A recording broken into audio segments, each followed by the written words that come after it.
Hey Nick, Mr. Cohen, how are you doing today? I am good. How are you? Good. So what good fun stuff are we going to work on today? The solving trigonometric equations. Okay, good. Not verifying trig equations, but solving trig equations, right?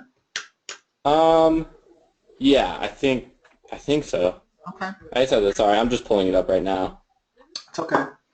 Well, yeah, we get one side of. Oh, I guess it's verifying then. I was wrong. Well, it could be either one.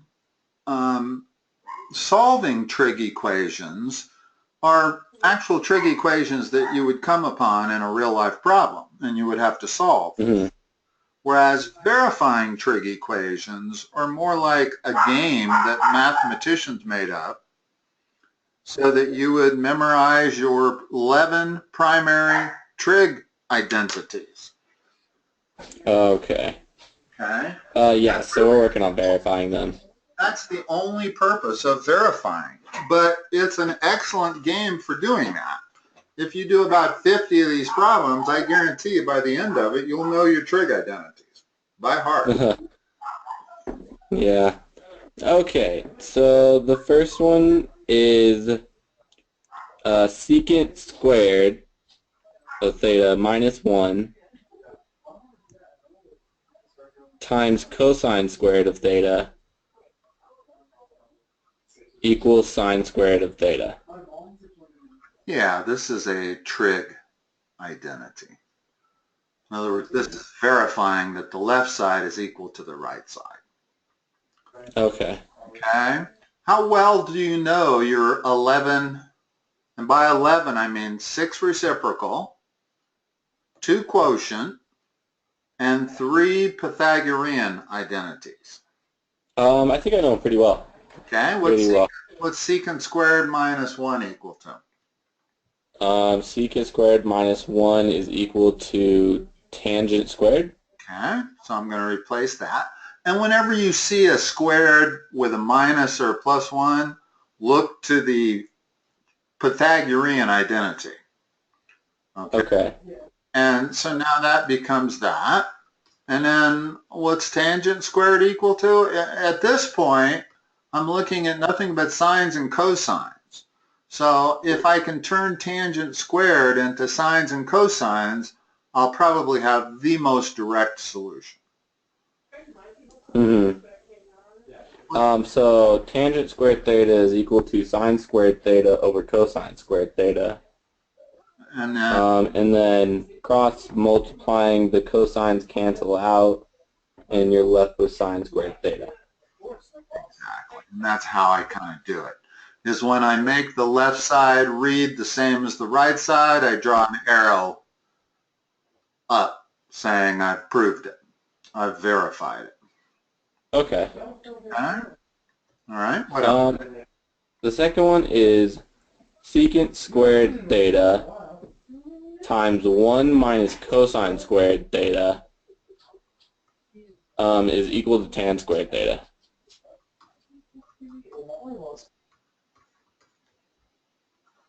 Okay. This time, let's look to replace that. In other Okay. words, whenever you can replace two terms by one, that's usually not a bad way to go. Mm-hmm. Well, Uh, isn't that equal to sine squared theta? yeah. And now, how do we get tangent squared theta? Well, secants, what can we do? 2 steps, we'll have this done. Um, It's a little tricky. It took me a few seconds looking at it to figure out what the next proper step would be.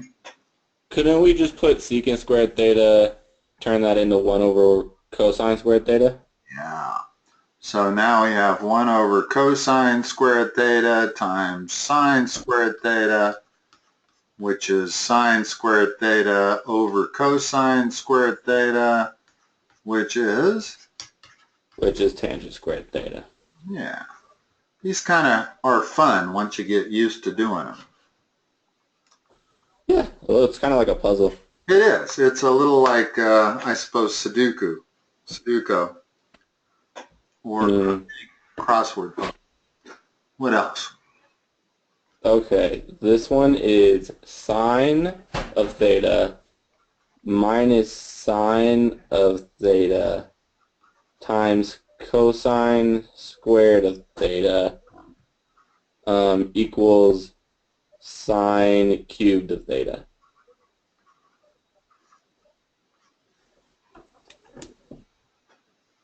When I see an expression like that, what do you want to do? Immediately. Whether it's trig or whether it's algebra. If I gave you this, x minus x times y equals, what's the first thing you should think of over there? Distributing? You can't really multiply sine theta times cosine squared of theta. Yeah.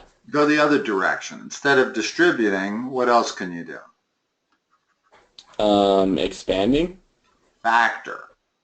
Oh, factor. Always think factor. In other words, it does almost any math you're in, whether it be algebra, trig, precalculus, always be thinking factor.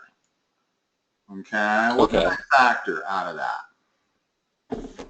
You could factor a sine, or you could factor, yeah, you could factor a sine. That's it. What are you left with?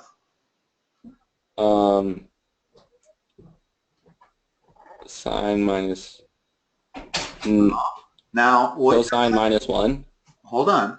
What you're left with is what you get when you divide every term by your greatest common factor.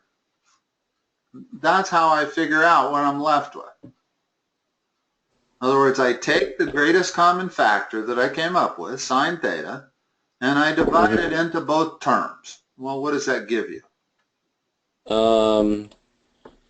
1 cotangent minus 1. Don't turn it into anything yet. We've got everything in terms of sines and cosines. Let's leave it that way. 1 plus cotangent. 1 minus cosine squared of theta. In other words, this turns into 1, and the sine thetas cancel there, and this turns into just cosine squared of theta. Okay. Okay, so this line is exactly the same as what we started with. And that's one of the most important processes in all of math, is that as you go from one line to the next, you don't change anything. Okay? Now, what's 1 minus cosine squared turn into? Sine squared theta. Now we end up with sine cubed theta on that side. Okay. I see how that works. Yeah. And these verifying trig come in all kinds of degrees of difficulty. There's some that I've worked on for 20 minutes and finally figured out I had taken the wrong path, had to go back and start it from scratch. And that can happen. You got to be a little careful. Not go off on a tangent, and don't immediately assume that the first direction you take is necessarily the right one. Sometimes it isn't, and you have to be able to make that decision and go back and restart the problem. Okay. So far we haven't seen anything that hard, but we might. No. Okay. The next one is cosecant theta minus cosine theta times cotangent theta equals sine theta. Oh, that's odd. Like that? Cosine theta. Yeah, they don't have the cotangent in parentheses, but I don't think that matters. Okay. No, I don't think it does either. All right. Thank you. Well, I'm looking at a cosine here. I'm looking at a sine over there. And I'm not looking at anything being squared. So the philosophy I would take from the get-go here is to turn everything into sines and cosines and see what you have. What's cosecant theta turn into in terms of sines and cosines? 1 over sine theta minus cosine theta. What's cotangent theta turn into? Cosine theta over sine theta. And now, what's that entire expression become?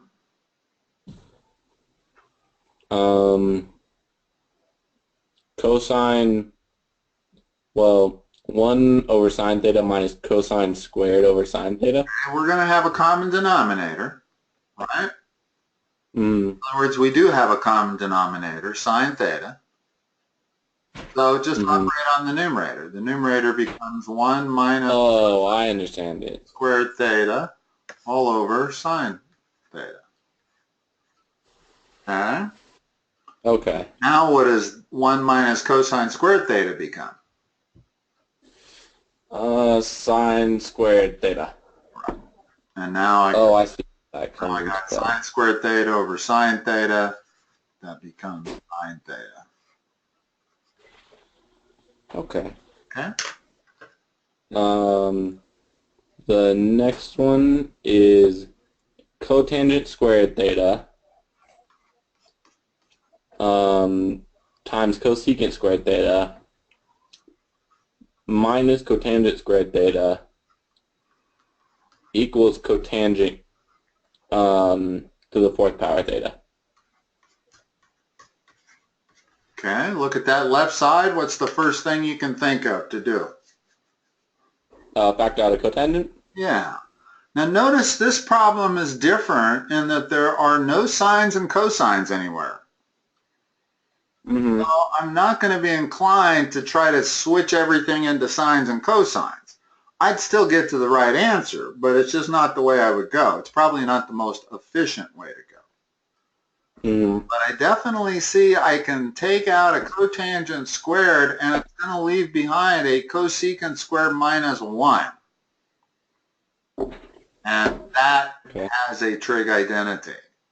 Okay? So I factor out this, leaves behind that. I'm always checking, so now I'm multiplying that by that and that by that to make sure I didn't change it. See what I'm saying? Yeah. Okay. Now, what's cosecant squared minus 1 equal to? Cotangent squared theta. Yeah, and sometimes you can figure that out by just looking at what the right side is. In other words, it better be equal to cotangent squared theta, right? Yeah. Even if you didn't know it, you could look at the right side and know that that's got to be cotangent squared theta.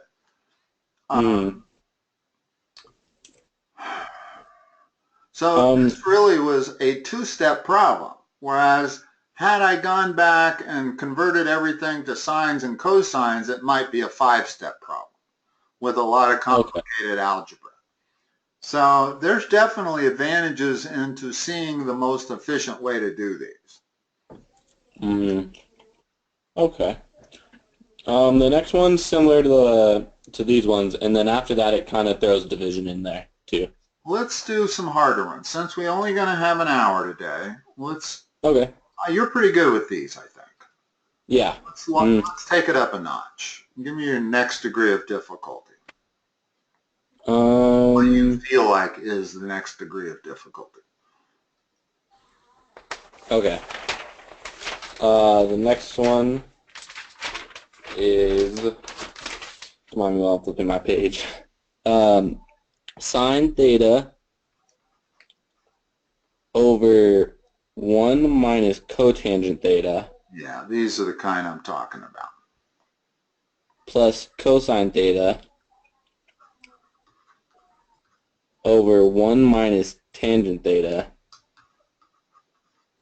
is equal to sine theta plus cosine theta.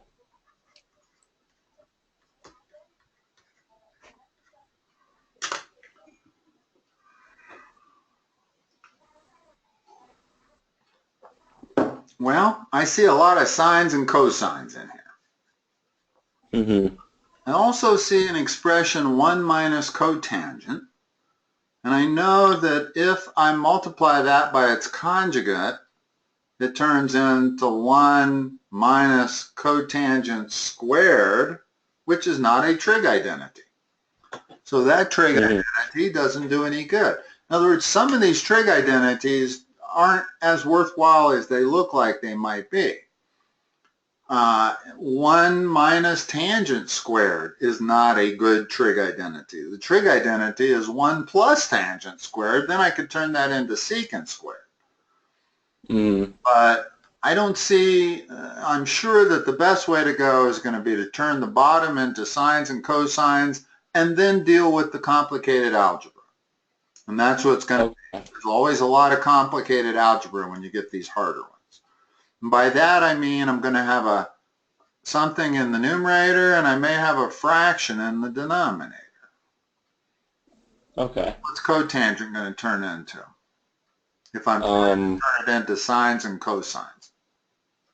Cosine over sine. And what does tangent turn into? Sine over cosine. Okay, now we have to do the algebra here. In other words, I cannot really flip and multiply, which is what I do and whenever I see a division problem, until I've first of all found a common denominator and combined these two terms. Right now I got 1 minus a fraction. Well, let's put that into a single quotient. In other words, I still have sine theta in the numerator, but I'm now going to have a common denominator in the denominator. If you get lost by what I'm doing here, stop me. How did you get sine on two sine fractions on the denominator? Because that's the lowest common denominator of the denominator. In other words, if I'm going to subtract 1 minus cosine over sine, I got to find a common denominator. It's going to be sine. Okay? Okay. Okay. And now if sine is the common denominator, well then this has to be sine because I want to make sure I don't change the 1. Yeah. And this is still cosine. So that's what it turns into. Okay. That's what the denominator turns into. Right. But now I have a common denominator, so I'll operate on the numerator, and the numerator of the denominator just becomes sine minus cosine. With me? The numerator. Okay, yeah, because you just combine the denominator. Yeah, exactly. Okay, and now I can flip and multiply. Okay, and when I flip and multiply, the left side becomes sine squared over sine minus cosine. With I'm kind of confused on that one. Okay, here's what I'm doing. I'm trying to do that division process. One thing I always do here is I keep the longer fraction bar the main fraction bar. And the shorter fraction bar means it's a fraction bar of either the denominator or the numerator. Well, this is my new fraction in the denominator. That is the same as 1 minus, that's the same as what I have right there. Okay. Okay. Now I flip and multiply and I end up with sine squared over sine minus cosine. Okay, I see how you got there. Okay. All right. Now let's do the same thing with this term. So that becomes cosine theta, big fraction bar, and then this becomes cosine minus sine over cosine. That's what this turns into. Okay. And if you don't know how to do that, make sure you stop me and that algebra is very important when you're doing these. Okay. Okay. I understand how to do that one after the last one too. Okay. Very similar to the last one. Now I can flip and multiply, and I get Cosine squared over cosine minus sine.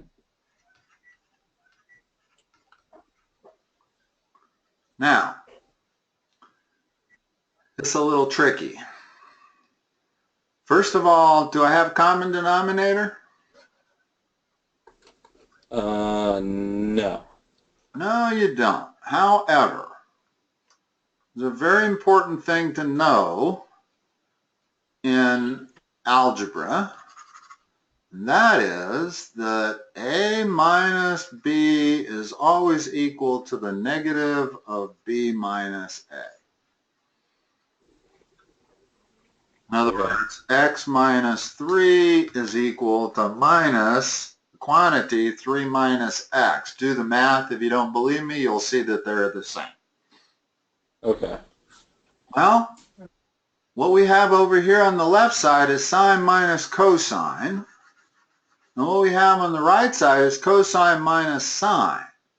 So it's all I got to do to turn this into cosine or sine minus cosine is put a negative sign in front of there instead of a positive. And now I can reverse those two terms. So that becomes sine minus cosine. And you can do that? Yeah, you can. Okay.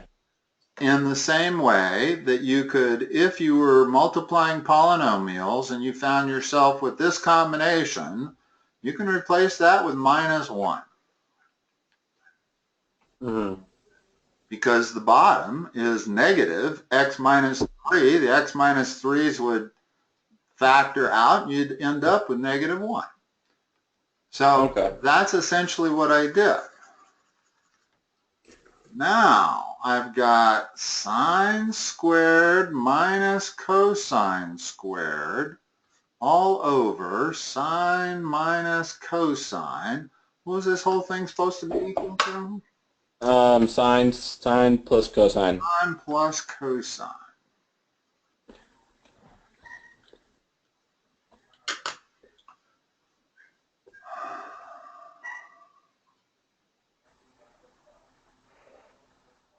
Again, sine squared minus cosine squared is not a very nice identity. If it was sine squared plus cosine squared, we could replace the whole thing with 1. Notice what it is. It's difference of perfect squares. I can rewrite that numerator as sine minus cosine times sine plus cosine. Oh, and then it just cancels out. By sine minus cosine, which is going to cancel with that, and bingo.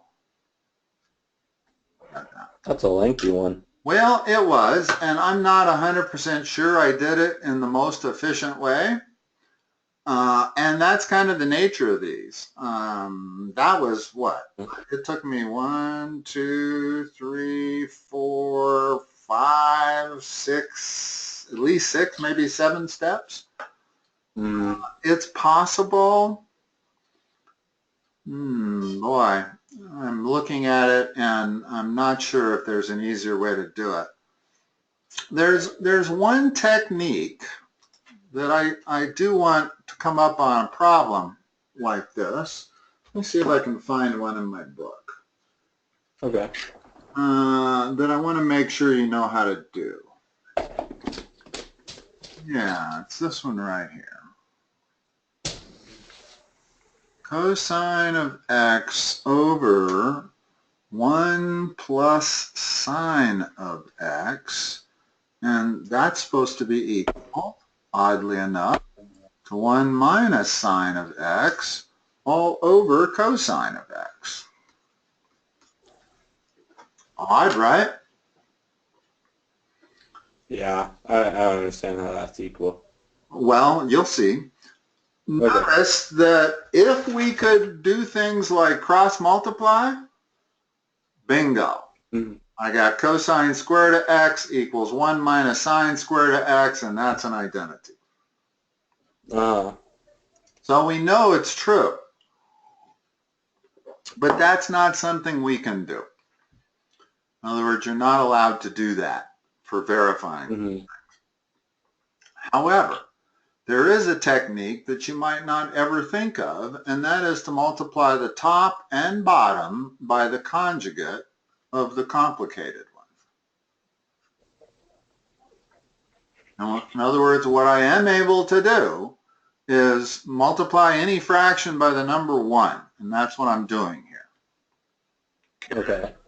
And then once you do that, whenever you use this technique, never distribute that top. Okay. You'll see why. The bottom, when you multiply something by its conjugate, it becomes 1 minus sine squared x, right? Exactly. And that's the whole point, because now I can reduce that to one term. What does that become? Cosine squared theta. And now I can cancel that cosine theta with one of those, and bingo. Huh. Okay. And this is a technique you might not ever think about, because for one thing, I don't know of any algebra polynomial equations that I would ever solve this way. I just wouldn't think of doing it. There's some limit questions once you get into calculus where this is a technique you use, but this might be the first place you come upon it, is in verifying trig equations. Okay. And you do it whenever you see something like that. Or let me rewrite that. Whenever I see 1 plus sine, 1 minus sine, 1 plus cosine, 1 minus cosine, notice that if I multiply any of these by their conjugate, I end up with something that I can then use the Pythagorean identity to change into a single term.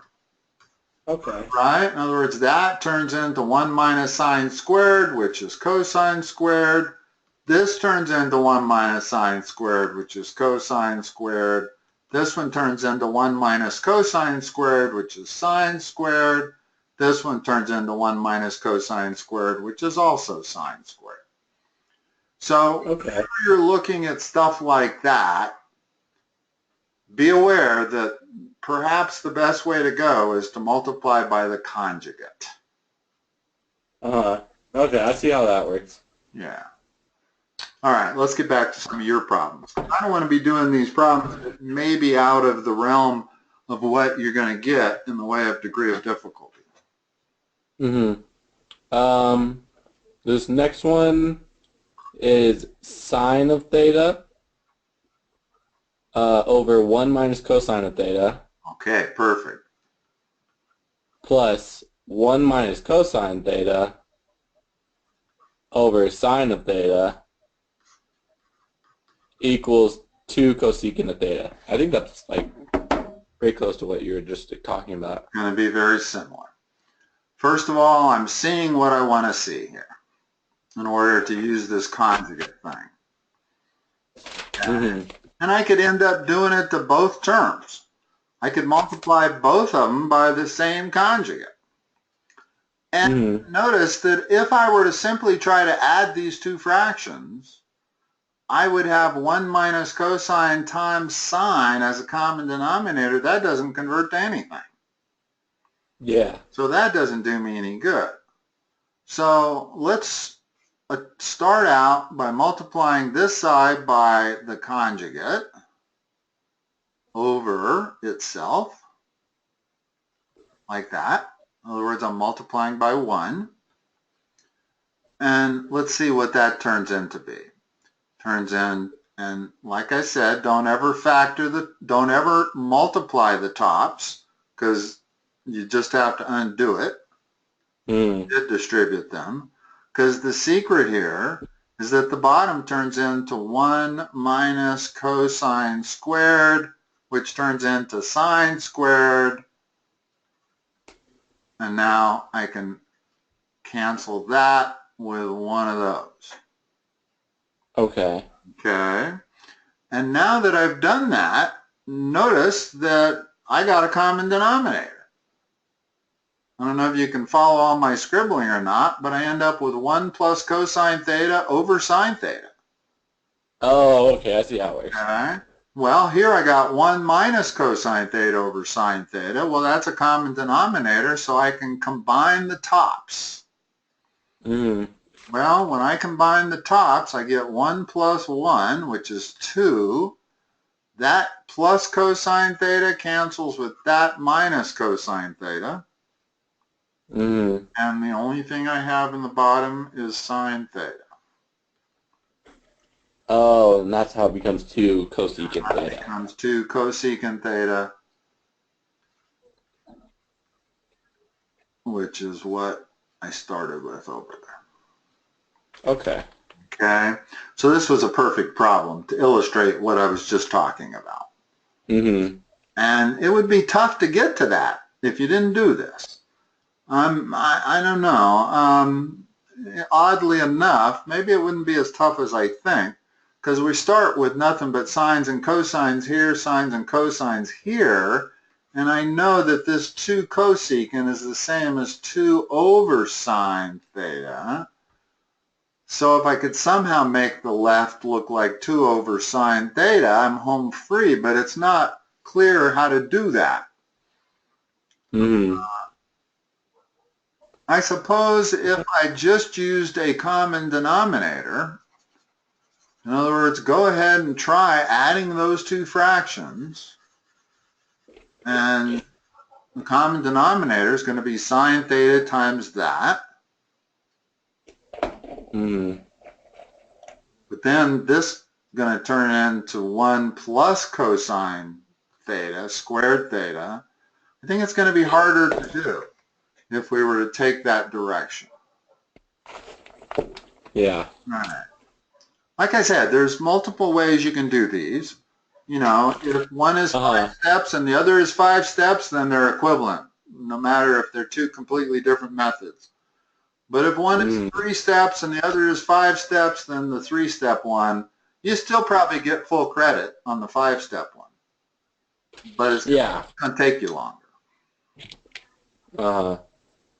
Okay. The next one is cosine of theta over 1 plus sine of theta plus tangent of theta equals secant of theta.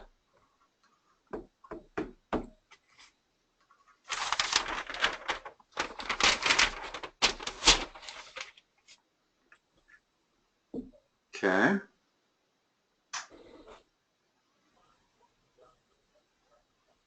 Notice that if I were to try to turn everything into sines and cosines, this becomes sine over cosine, no common denominator. Yeah, that's what I was just looking at. So, I see this right over here. Whenever you see something like that, think multiply by the conjugate. Okay. So 1 minus sine theta, that's why I left room, all over 1 minus sine theta. It's one thing that they allow you to do. So now what's the bottom become? 1 minus sine theta squared.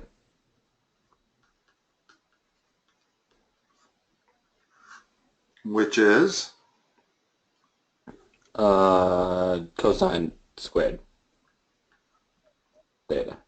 This was all plus tangent, right? Yeah. Okay. Now, simplify on the left.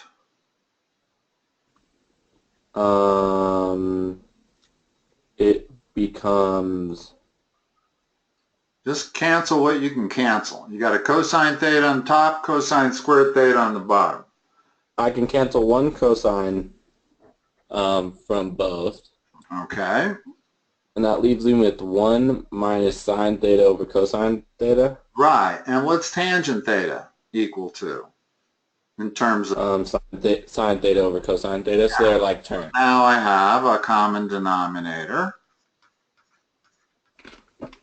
So now I've got 1 minus sine theta plus sine theta. Well, those both cancel, and I end up with 1 over cosine theta. In other words, Okay. that minus sine theta cancels with that plus sine theta, and I end up with just the 1. And that's equal to secant of theta. Okay. Huh.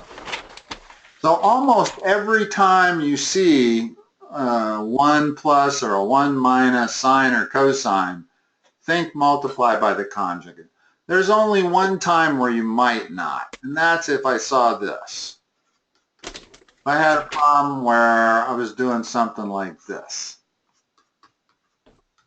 Now, rather than multiply each by their conjugate, go ahead and add the fractions, and adding the fractions involves coming up with a common denominator, which you get by multiplying the denominators. And so the denominator automatically turns into 1 minus sine squared, which turns into cosine squared. So if I had a problem like this, I'm not going to go to the trouble of multiplying each term by its conjugate. I don't need to.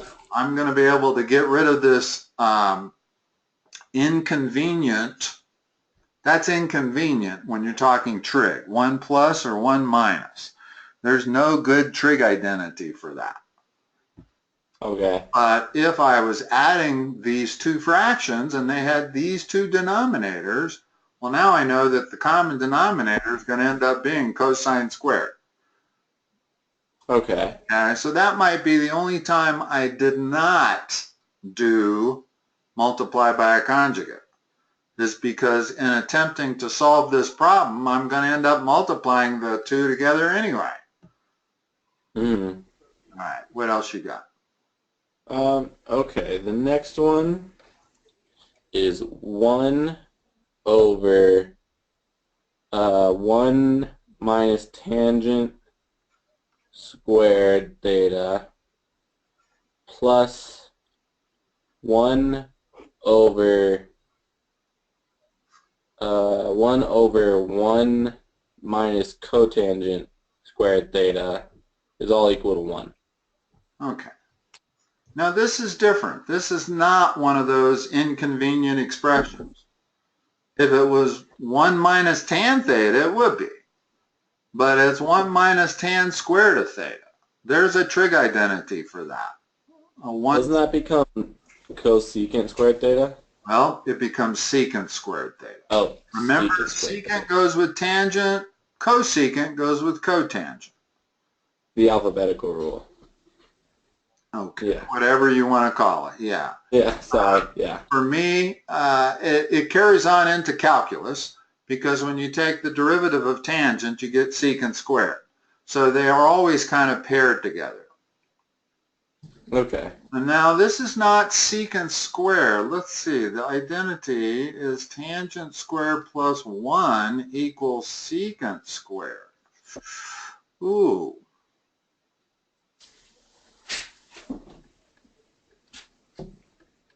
Huh. That changes everything. Yeah, it does say tangent. Yeah, it says minus 1 minus tangent squared theta. Yeah, well, let's think about this for a second.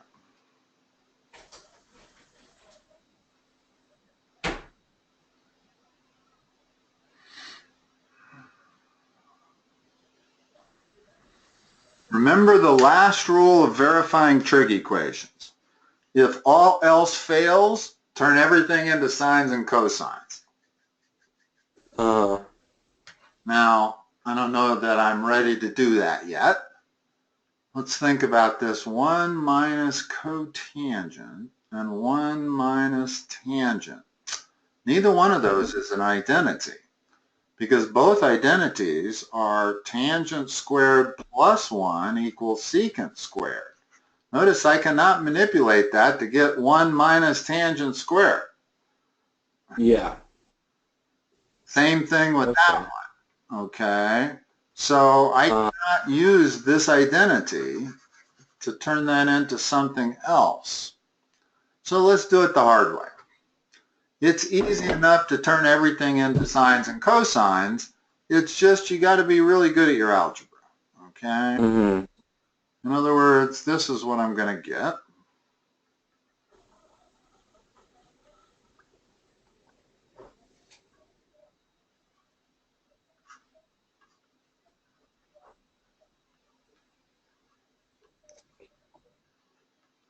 So that's the first step. Second step, what's the denominator? Okay. What's the denominator going to be? Yeah, in other words, the next thing to do is to do the algebra there. I've got to turn the denominator into a single quotient so that I can then flip and multiply. That's always You're going the tricky part. to put the 1 over cosine, right? Well, that's its common denominator. Yeah. Cosine squared. And this has to be cosine squared minus sine squared, right? Yeah, yeah. Make sure you know how to do that step. So tell me what the right side's going to look like, because it's a very similar process. The right side will become squared. Yeah, the denominator becomes sine squared, and the top will be sine squared minus cosine squared. Okay. Now I can flip and multiply. So the left side becomes cosine squared over cosine squared minus sine squared, and the right becomes sine squared over sine squared minus cosine squared. Okay.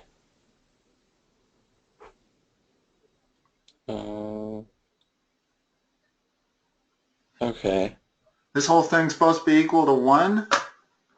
Yes.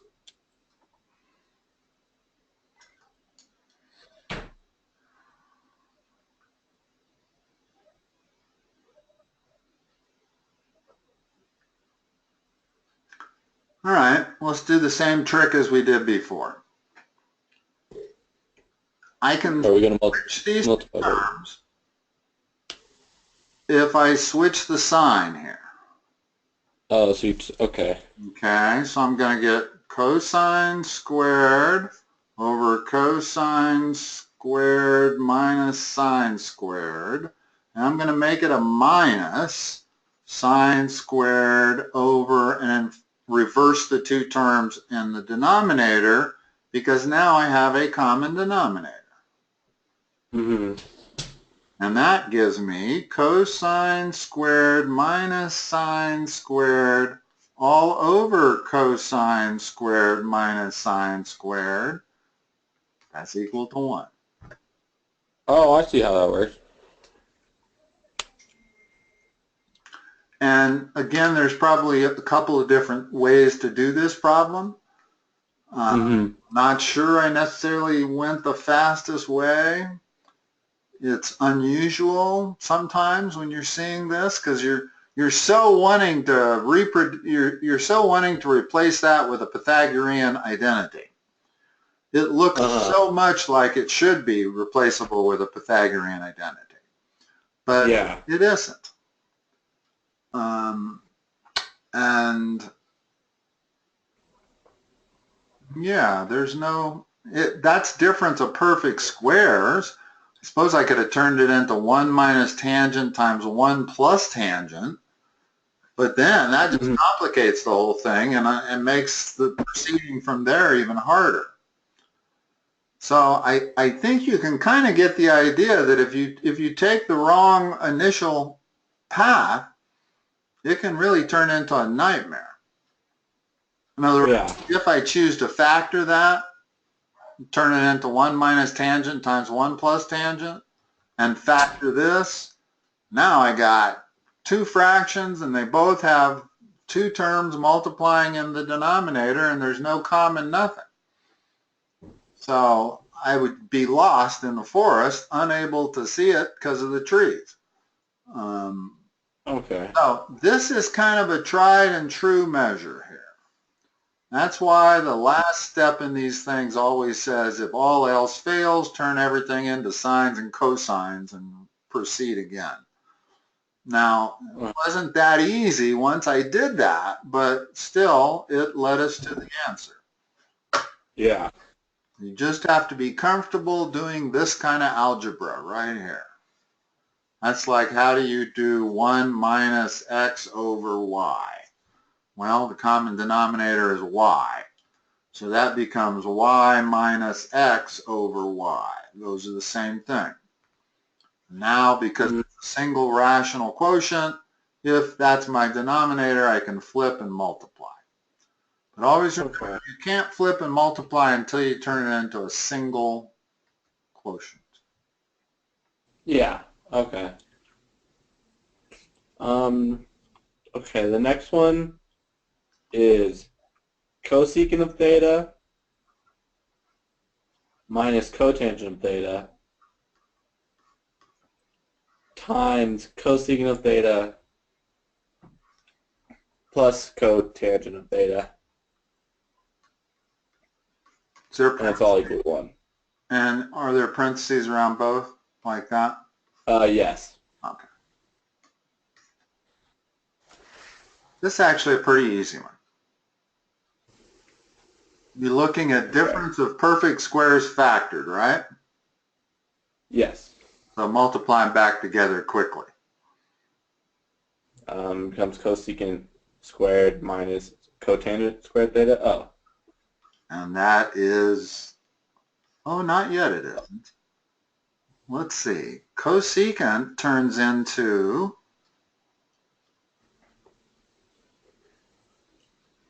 cosecant of theta is equal to cotangent squared plus 1.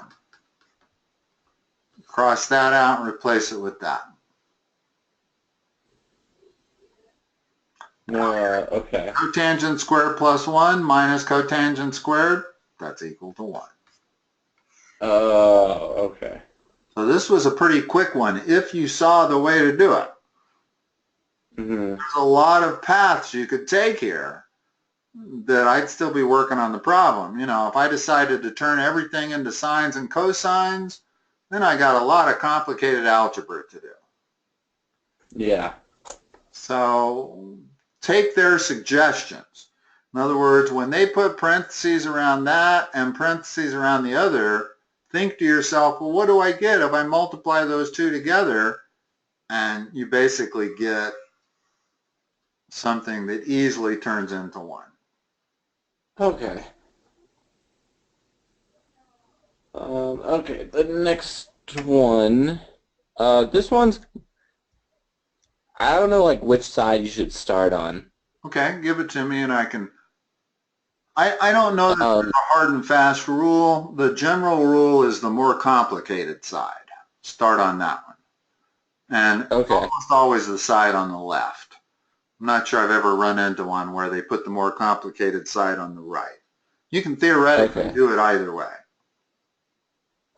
Yeah. Okay. So it is 1 over cosecant of theta plus 1. Like that? Plus, no, cosecant square, or cosecant theta plus 1 is all in the denominator. Okay. But don't erase that yet. Oh, that's okay. Because the next one is 1, or plus 1 over cosecant theta minus 1. Okay. And it's all equal to, this is the part where I get confused, 2 secant theta, 2 secant cubed theta sine theta. No Or not cubed, squared, I'm sorry. Squared? Yeah, 2 secant squared theta. Okay, no question about what's the more complicated side. the left by a lot. First of all, Okay. the left is adding, the right is multiplying. That immediately makes the left more complicated. Much harder to add and subtract than it is to multiply. Okay. Okay. Now, if I try adding these two fractions, finding a common denominator, I'm going to get cosecant squared theta minus 1. Does that turn into a trig identity?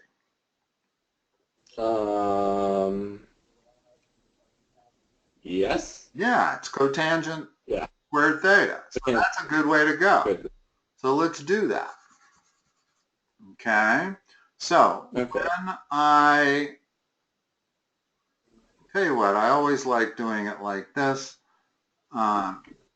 just because there's a really good reason for this, why I do it this way.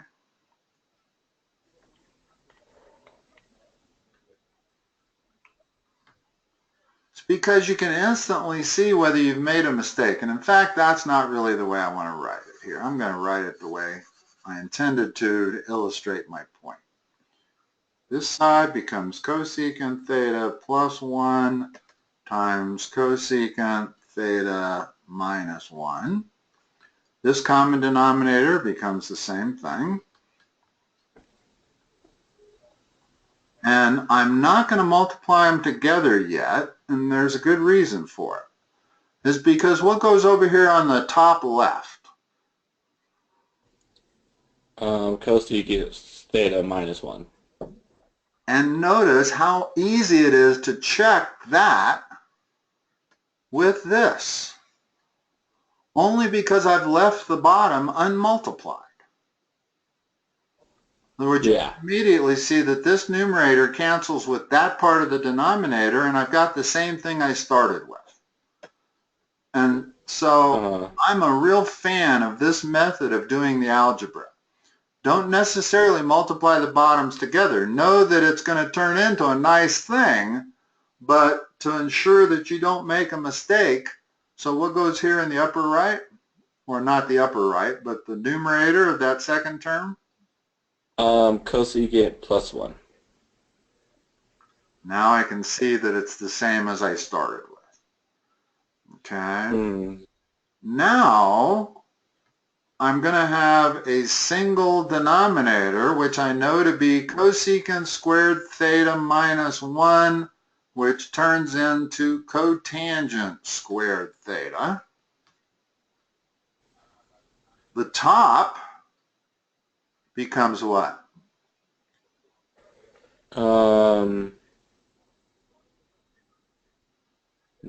Cosecant 2 cosecant theta? And the ones cancel, minus 1 plus 1. Now, this got to be equal to what we're looking at. We just have to figure out how to make it look equal. Let's see.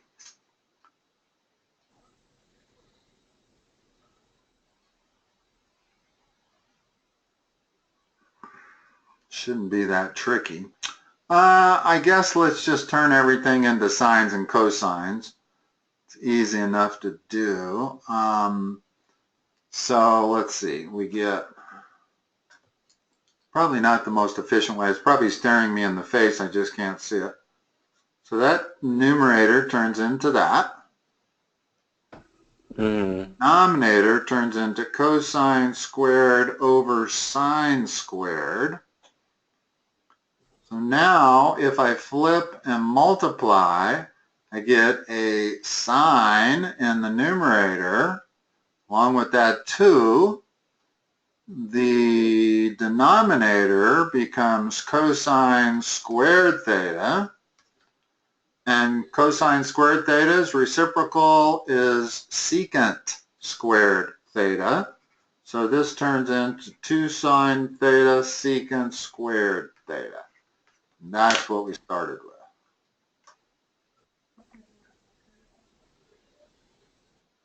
No, we had 2 secants.